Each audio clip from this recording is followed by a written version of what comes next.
Hello students. आज हम next lecture लेने जा रहे हैं। दिस इज लेक्चर नंबर 4 और ये जो लेक्चर नंबर 4 है ये प्रीवियस लेक्चर के ही कंटिन्यूशन का पार्ट है। और यहाँ पर हम नेक्स्ट पीआई का केस डिस्कस करने जा रहे हैं। प्रीवियस लेक्चर में हमने फर्स्ट केस डिस्कस किया था पीआई का, जिसमें हमने कहा था right hand side is a function of exponential. तो यहाँ पर हम नेक्स्ट केस लेने जा रहे हैं, केस 2। तो ये मेरा जो वीडियो है वो केस 2 पर डिपेंड है। और जो यूनिट 1 में हम ये जो टॉपिक पढ़ रहे हैं, linear differential equation of nth order with constant coefficient, इस टॉपिक से हर बार एक ट्यूब में एक या दो क्वेश्चन आते ही हैं। कंफर्मेशन है कि ये टॉपिक आपको मिलेगा, बट पीआई का कौन सा केस है वो क्वेश्चन की लेंथ पर या क्वेश्चन के डिफ़िकल्टी लेवल पर डिपेंड करता है। तो फर्स्ट केस तो बहुत सिंपल था, आज कॉन्टिन्यूशन में सेकंड केस ले रहे हैं। तो प्रीवियस लेक्चर में आपको याद होगा, जहां हमने CF निकालना सीखा था वहां हमने अपने कंप्लीट इक्वेशन को कन्वर्ट किया था F D Y equals to Q. F D Y equals to 0 हमें CF का पार्ट देता है, और राइट हैंड साइड जो भी फंक्शन है हमारा पीआई राइट हैंड साइड पर डिपेंड है। तो ऐसे डिफरेंशियल इक्वेशन का हम कंप्लीट सॉल्यूशन क्या लिखते हैं? This is CF plus pi. ये हमने कंप्लीट सॉल्यूशन पढ़ा।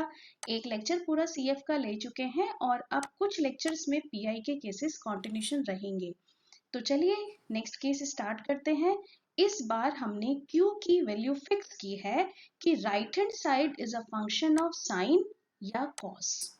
साइन AX प्लस बी हो या कॉस AX प्लस बी हो। ऐसे केस में हम क्या करें? तो इसके कुछ वर्किंग स्टेप्स हैं, कैसे फॉलो करेंगे। तो फर्स्ट स्टेप पर हम आते हैं। सबसे पहले हम पीआई का फॉर्मूला लिखते हैं। तो पीआई का जनरल फॉर्मूला हम क्या पढ़ते हैं? हमने पढ़ा है 1/FD इंटू क्यू। ये है जनरल फॉर्मूला, हमने पीआई के कॉरस्पॉन्डिंग पढ़ा। तो 1/FD इंटू क्यू कह रहे हैं, तो FD हमें क्वेश्चन से मिल जाया था, और जो Q है वो right hand side of sine और कॉस हमारा फिक्स हो चुका है। तो हमारे पास ये जो FD है, देखा होगा कि D में एक पॉलिनोमियल बनते हैं। अब वो पॉलिनोमियल सेकेंड ऑर्डर का भी हो सकता है, थर्ड का भी हो सकता है, फोर्थ का भी हो सकता है, इट्स डिपेंड ऑन क्वेश्चन। तो FD², तो जस्ट एक रिप्रेजेंटेशन का तरीका है कि पीआई साइन और कॉस में आप याद रखें 1/FD² साइन या कॉस। इसका मीनिंग है कि अब हम यहाँ पर D² का रिप्लेसमेंट लेंगे। तो D² का रिप्लेसमेंट किस पर डिपेंड है? x के कोफिशिएंट पर डिपेंड है। x का कोफिशिएंट आपके पास क्या है? a है। आप D² को रिप्लेस करोगे, माइनस साइन लगाओगे, a का स्क्वायर। और अगर क्वेश्चन में कहीं आपको D³ नजर आ जाए तो D³ को आप लिखोगे D² इंटू D, और D² का रिप्लेसमेंट क्या ले लिया? माइनस का a², D as it is रहेगा। तो बस माइंड में ये सेट कर लें, साइन और कॉस के केस में सिर्फ D² रिप्लेस होगा और कोई वैल्यू रिप्लेस नहीं होती। अगर क्वेश्चन में d की पावर 4 मिल गया तो आप उसे D² इंटू D² लिख लो, और D² की वैल्यू -a², फिर से D² की वैल्यू -a²। तो जहां पर d की पावर 4 है उसे रिप्लेस कर लेना a की पावर 4 से। ऐसा करने पर आपको आंसर मिल जाएगा।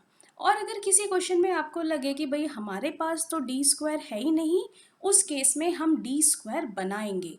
तो बस एक चीज याद रखनी है पूरे लेक्चर में, साइन और कॉस का केस, then replacement of D² only. इसके अलावा किसी और का रिप्लेसमेंट यहाँ पर नहीं होता। तो वर्किंग स्टेप में पहला step replacement of D² only. अब हम आते हैं कि जैसे ही हमने D² को रिप्लेस कर लिया तो हमें क्या मिल जाएगा आंसर? D² के प्लेस में -a² आ गया, साइन AX प्लस बी या कॉस AX प्लस बी, ये हमारा आंसर होगा। This is answer. But condition क्या है कि जब हम रिप्लेस कर रहे हैं तो 1/f -a² ये 0 नहीं बनना चाहिए। मान लीजिए किसी केस में 0 बन गया, जैसे हमने इसे प्रीवियस लेक्चर में भी पढ़ा। तो जैसे ही 0 बनता है वहां क्या बन जाता है? Case failure. मीनिंग हम D² के रिप्लेसमेंट से अब आंसर नहीं निकाल सकते। तब हम इस केस में क्या करें? तो इस केस में हमें कुछ नया नहीं पढ़ना, प्रीवियस लेक्चर का ही याद रखिए, वही सेम यहाँ पर अप्लाई करते जाइए। क्या बताया था प्रीवियस लेक्चर में? x से multiply, bracket start, and differentiation. जैसे ही x से मल्टीप्लाई होगा डिफरेंशिएशन होगा, बट डिफरेंशिएशन किसका होगा? FD² का। तो f को डिफरेंशिएट कर देना, ये डिफरेंशिएट कर दिया, और जो भी यहाँ फंक्शन साइन में है तो साइन में लिख लेना, कॉस में है तो कॉस में लिख लेना। अब ये जो ब्रैकेट में बना ये एक नया क्वेश्चन है, फिर से याद रखना साइन और कॉस का केस है, रिप्लेसमेंट सिर्फ डी स्क्वायर का चलेगा, तो डी स्क्वायर को किससे रिप्लेस करेंगे, माइनस ए स्क्वायर, और ए क्या है, एक्स का कोफिशिएंट है। जैसे ही रिप्लेस करेंगे आपको आंसर मिल जाए, और अगर आंसर ना मिले, फिर से केस फेलियर हो, देन रिपीट सेम स्टेप जब तक आपको आंसर नहीं मिल जाता। तो ये हमने इस स्टेप 2 में कोई नया केस नहीं पढ़ा, प्रीवियस लेक्चर में हम डिस्कस कर चुके हैं। तो अगर आपने नहीं देखा है वीडियो, नहीं सीखा है, तो उसे वहाँ पर सीखिए। तो इसके कॉरस्पॉन्डिंग आज के केस पर कुछ एग्जाम्पल लेने जा रही हूँ, इम्पॉर्टेंट केस है साइन और कॉस का। तो चलिए फर्स्ट एग्जाम्पल डिस्कस करेंगे। इस वीडियो में हम यहाँ पर ये एग्जाम्पल्स डिस्कस करने जा रहे हैं। जो हमारा फर्स्ट एग्जाम्पल है, इसमें पूछा है find P I, particular integral, solve नहीं लिखा है, तो हम सिर्फ पी आई ही निकालेंगे। सेकेंड और थर्ड क्वेश्चन मेरे यहाँ पर सॉल्व के हैं। तो चलिए मैं यहाँ पर आपको कुछ क्वेश्चन कराती हूँ। जितने भी मैंने यहाँ क्वेश्चन लिए हैं इस वीडियो में, सब लास्ट ईयर के ही क्वेश्चंस हैं, और कुछ प्रैक्टिस क्वेश्चन मैंने इस वीडियो में डाले हैं। तो वीडियो देखने के बाद लास्ट में ये प्रैक्टिस क्वेश्चन ज़रूर कर लें, क्योंकि बिना प्रैक्टिस के मैथ्स 2 को क्लियर करना बहुत मुश्किल हो जाता है। सिलेबस बहुत वाइड है और सारा कुछ डिफरेंट है। तो चलिए फर्स्ट के सॉल्यूशन पर हम आते हैं। तो फर्स्ट के सॉल्यूशन में है फाइंड पी आई। अब पी आई उसने पूछा है, तो पी आई किसका निकालना है, राइट हैंड साइड पर डिपेंड है। तो क्वेश्चन के सॉल्यूशन के लिए सबसे पहले हम पी आई का फॉर्मूला लिखते हैं, जो हम पढ़ते हैं 1/f(d) इंटू क्यू। अब 1/f(d) क्वेश्चन के अकॉर्डिंग देखेंगे, ये आपके पास है डी स्क्वायर माइनस का 2d प्लस का 4, राइट हैंड साइड फंक्शन आ गया कॉस। तो याद रखिए कॉस और साइन होना चाहिए, cos A x plus B या साइन ए एक्स प्लस बी। तो मेरे पास कॉस है, मीनिंग क्वेश्चन मेरा सेकंड केस पर डिपेंड है। अब मेरे पास जो रोल है वो किसका है, वो एक्स के कोफिशिएंट का रोल है। तो एक्स का कोफिशिएंट क्या है, 2। और याद रखें साइन कॉस के केस में सिर्फ रिप्लेसमेंट चलेगा डी स्क्वायर का। तो डी स्क्वायर को किससे रिप्लेस करेंगे, माइनस साइन लगाएं, 2, 2 का स्क्वायर, तो 2 का स्क्वायर हो गया माइनस का 4। तो जहां पर भी इस क्वेश्चन में डी स्क्वायर है उसे आप -4 से रिप्लेस करें। तो देखिए मैंने -4 से रिप्लेस किया, डी स्क्वायर के प्लेस पर -4, माइनस का 2d एंड प्लस का 4। This is cos 2x। आप देखेंगे -4 से +4 ये कैंसिल हो गया, और अब आपके पास सिर्फ एक ऑपरेटर बचा, और ये ऑपरेटर जो आपके पास बचा है ये है माइनस का 1/2d। तो इसे लिख लेते हैं, ये आपके पास ऑपरेटर आ गया। अब 1/2d याद करिए कि इससे प्रीवियस लेक्चर में भी हमने ये चीज़ डिस्कस करी थी कि अगर आपके पास सिर्फ 1/d का ऑपरेटर है तो ये किसको डिनोट करता है, d का meaning differentiation and reverse process of differentiation is integration. तो 1/d इंटीग्रेशन को डिनोट कर रहा है, तो माइनस का 1/2 तो ये रहा, and integration of cos 2x is sin 2x upon 2। तो आपके पास इस क्वेश्चन का पर्टिकुलर इंटीग्रल का आंसर आ गया माइनस का 1/4 इंटू साइन 2x। तो आई थिंक इस क्वेश्चन का आंसर आपको क्लियर होगा। तो पी आई की वैल्यू माइनस का 1/4 sine 2x। This is answer. चलिए नेक्स्ट क्वेश्चन ले रहे हैं। नेक्स्ट क्वेश्चन था मेरे पास solve differential equation d2y/dx² + 4y = 4e⁻x + sin 2x। अब यहाँ लिखा है सॉल्व। सॉल्व का मीनिंग कंप्लीट आंसर निकालेंगे, CF एंड PI। तो सबसे पहले अपने क्वेश्चन को डी ऑपरेटर में कन्वर्ट करेंगे, this is d² + 4 into y, और राइट हैंड साइड आपके पास आ गया 4e⁻x + sin 2x। अब हमारे पास इसका जो कंप्लीट सॉल्यूशन होगा, ये कंप्लीट सॉल्यूशन होगा y = CF + PI, meaning solution के दो पार्ट। तो सबसे पहले मैं CF निकाल रही हूँ। तो CF निकालने के लिए वही आपके पुराने स्टेप्स फॉलो होंगे। आप क्या करते हैं, CF निकालने के लिए d को आपने m से रिप्लेस करना है, y को आपको 1 से रिप्लेस करना है, और राइट हैंड साइड की वैल्यू आपको क्या लेनी है, 0। ऐसा करने से आपको क्या मिलेगी, एक ऑक्सिलरी इक्वेशन मिलेगी। तो ये ऑक्सिलरी इक्वेशन क्या बन गई, देखिए ये आपके पास आ गया एम स्क्वायर प्लस का 4 इक्वल्स टू 0। इसके आपने रूट्स निकाल लिए, तो रूट्स आपके पास आ गए, एम स्क्वायर को आप लिख सकते हो -4, एम की वैल्यू मिल गई आपको +-2 आयोटा, मीनिंग रूट का नेचर कैसा है, रूट का नेचर है इमेजिनरी नंबर। तो इसके कॉरेस्पॉन्डिंग CF साइन और कॉस में चलते हैं। e raise to the power, real part इस रूट का आपके पास रखा है 0, so e raise to the power 0x first C1 cos, imaginary part की वैल्यू आपके पास है 2, तो C1 cos 2x plus C2 sin 2x, ये आपके पास आ गया CF का पार्ट, दिस इज CF। अब हम आते हैं क्वेश्चन के नेक्स्ट पार्ट पर, और क्वेश्चन का नेक्स्ट पार्ट है मेरे पास PI। तो चलिए PI पर आते हैं। सो PI इक्वल्स टू, आपने राइट हैंड साइड फंक्शन क्या देखा, सबसे पहले देखिए डी ऑपरेटर में इक्वेशन क्या है, ये है D square plus 4, right hand side है 4 E raise to the power X plus का साइन 2x। अब ऐसा नहीं है कि एग्जाम में एक क्वेश्चन आ रहा है तो उसमें PI का एक ही केस होगा, एक ही क्वेश्चन में 2-3 केस भी हो सकते हैं। जैसे इसी क्वेश्चन को मैंने इसी ले लिया, e की पावर x, ये आपके पास केस फर्स्ट है, केस फर्स्ट जो हमने प्रीवियस लेक्चर में डिस्कस किया, और जो सेकंड है ये आपके पास केस सेकंड है जो अभी आपका करंट लेक्चर यहाँ हम डिस्कस कर रहे हैं। तो यहाँ पर हमने इसको सेपरेट किया, 1/d square plus 4, plus minus है तो सेपरेट कर लें, 4e की power x 1/d square plus 4, और ये आपके पास आ गया साइन 2x। तो यहाँ मैं पहले इसका पार्ट निकाल के दिखाती हूँ, सेकंड में इसका पार्ट निकाल के दिखाती हूँ, लास्ट में अपना आंसर ऐड कर देंगे। तो फर्स्ट हमने P1 ले लिया, P1 मैं निकाल के दिखा रही हूँ, फर्स्ट d स्क्वायर प्लस का 4, और ये है 4e की पावर x, केस फर्स्ट 4 तो ये रहा, 1/d स्क्वायर प्लस 4 e की पावर x। अब फर्स्ट केस में क्या पढ़ा था, फर्स्ट केस में सिर्फ d का रिप्लेसमेंट होगा, किससे होगा, x का कोफिशिएंट, और x का कोफिशिएंट आपके पास क्या है 1। आपने जैसे ही इसको रिप्लेस किया तो 4, 1 + 4 5, so 4/5 e raise to the power x, ये आपके पास एक वैल्यू आ गई P1 की। सेकेंड पार्ट क्या है P2, P2 लिख लेते हैं, क्वेश्चन के अकॉर्डिंग है 1/d स्क्वायर प्लस 4, और ये आपके पास अब सेकेंड पार्ट का आंसर है साइन 2x में, मतलब साइन का फंक्शन है। अब साइन और कॉस के फंक्शन में क्या याद रखें, सिर्फ डी स्क्वायर का ही रिप्लेसमेंट होगा और किसी का रिप्लेसमेंट नहीं होता। x का कोफिशिएंट कितना है 2, तो 2 का स्क्वायर करें, माइनस साइन लगाएं, 2 का स्क्वायर हो गया 4, आपने रिप्लेसमेंट किया, आप क्या देखेंगे -4 प्लस 4 साइन 2x, मीनिंग आपको आंसर नहीं मिलता। ये क्या है, ये आपके पास बन गया केस फेलियर। अगर केस फेलियर है तो वही प्रोसीजर ऑप्ट करेंगे जो आपको इससे पहले सिखाया गया, x से मल्टीप्लाई एंड डिफरेंशिएशन। तो हम लेते हैं x से मल्टीप्लाई एंड डिफरेंशिएशन, उसी तरीके से काम करते जाना है और अपना आंसर फाइंड आउट करते जाना है। तो ये आपके पास आ गया, देखिए x से आपने मल्टीप्लाई किया, ब्रैकेट स्टार्ट किया, डिफरेंशिएशन, डिफरेंशिएशन किसका d स्क्वायर प्लस 4 का, किसके रेस्पेक्ट में, d के रेस्पेक्ट में, तो d स्क्वायर का डिफरेंशिएशन हो गया 2d, 4 का डिफरेंशिएशन 0, और ये फंक्शन रह गया अब साइन 2x।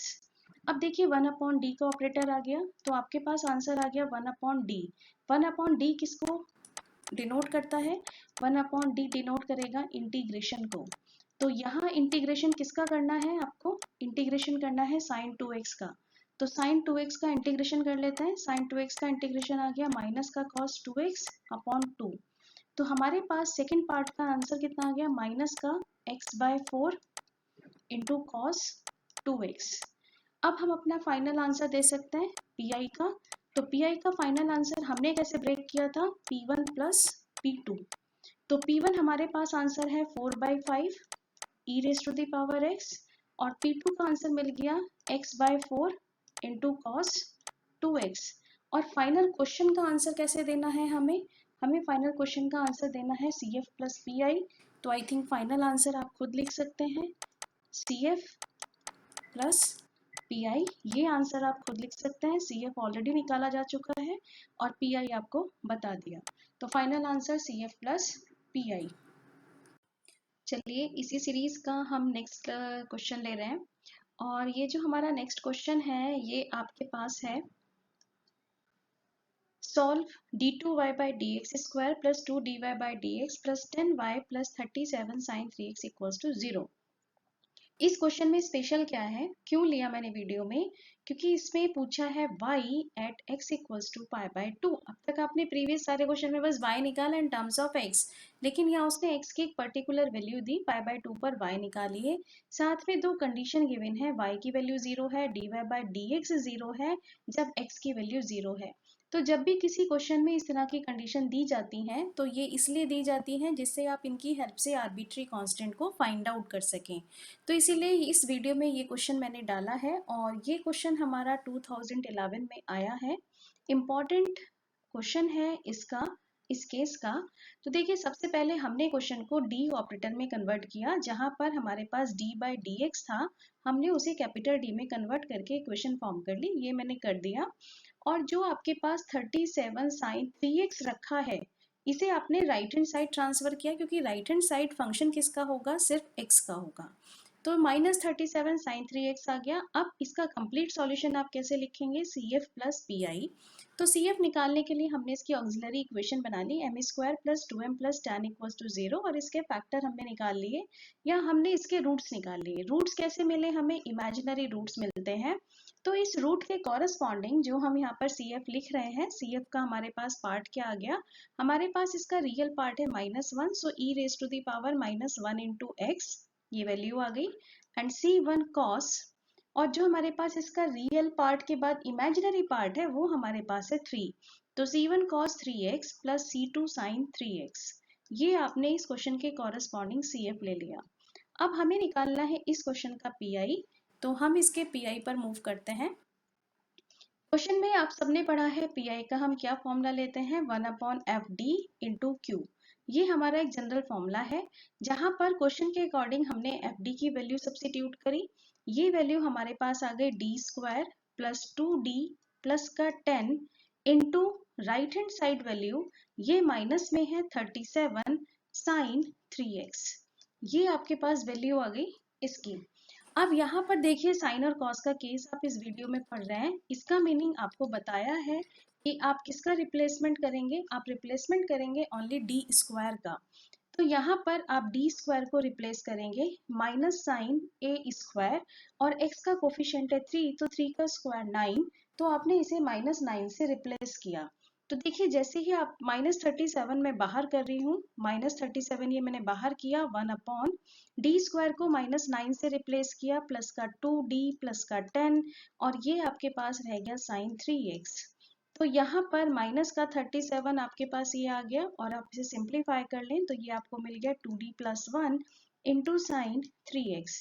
अब यहाँ पर साइन 3x है, साइन कॉस का केस है, लेकिन अब हमारे पास ये d है, और हम जानते हैं साइन कॉस के केस में हमेशा d² का रिप्लेसमेंट है। तो ऐसे केस में जब इस तरह की प्रॉब्लम अराइज हो जाए, तब आप क्या करेंगे, आप इस फैक्टर से या इसको आप रैशनलाइज करेंगे। तो रैशनलाइज का क्या तरीका है, ये जो आपके पास फैक्टर रखा है, इस फैक्टर का अपोजिट साइन ले लो, तो बन गया 2d माइनस 1, और उस फैक्टर से मल्टीप्लाई और डिवाइड कर दो, तो -37 ये बाहर रखा है, आपने रैशनलाइज किया और फैक्टर लिया 2d minus 1 upon 2d minus 1, और आपके पास ऑलरेडी जो फैक्टर रखा था वो था 2d plus 1 into sine 3x। ऐसा करने से क्या हुआ कि आपके पास यहाँ देखिए a माइनस बी और a प्लस बी का फॉर्मूला बन गया। तो आप अप्लाई कर सकते हैं a² माइनस b²। a² किया तो 4d² आ गया, माइनस b² किया 1 आ गया, और ऊपर जो आपके पास अभी बचा है वो है आपके पास 2d माइनस 1, और ये आपके पास रह गया साइन 3x। अब आपको पता है भाई, देखो d² का रिप्लेसमेंट है -9 से, तो d² जहां भी आपको नजर आ रहा है आप उसे -9 से रिप्लेस कर दो। तो ये आपके पास आ गया माइनस का 37, 2d माइनस 1 अभी आपके पास रिमेनिंग में है, d² के प्लेस पर आपने रखा माइनस का 9 और माइनस का 1, ये आपके पास ये वैल्यू बन गई, और ये आपके पास रह जाता है, दिस इज साइन 3x। अब देखिए माइनस का 36 माइनस का 1 माइनस का 37 और माइनस का 37 ये कैंसिल आउट हो गया। ऐसा करने से अब आपके पास जो क्वेश्चन का रिमेनिंग पार्ट रह जाता है वो सिर्फ रह गया 2d माइनस 1। तो हमारे पास, ये मैं डायरेक्टली लिख रही हूँ, दिस इज साइन 3x, और इसको आपने अंदर ऑपरेट किया, this is 2d into sine 3x minus का साइन 3x। अब d का मीनिंग क्या है? डिफरेंशिएशन, तो इसको डिफरेंशिएट कर लो, 3 cos 3x आ जाएगा, मीनिंग 6 cos 3x माइनस का साइन 3x।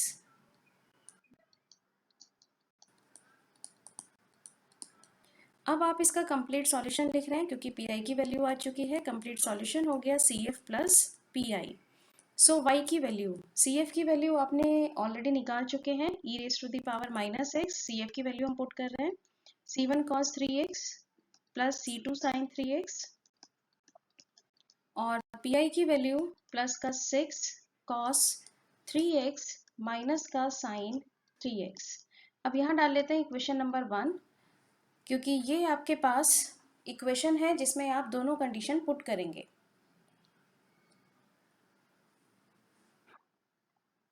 देखिए सॉल्यूशन निकालने के बाद क्वेश्चन में जो भी कंडीशन दी गई है उन्हें लिख लीजिए। जैसे y equals to 3 at x equals to 0 तो नंबर डाल दिया a, और dy by dx equals to 0 at x equals to 0 तो आपने इसकी नंबरिंग कर दी b।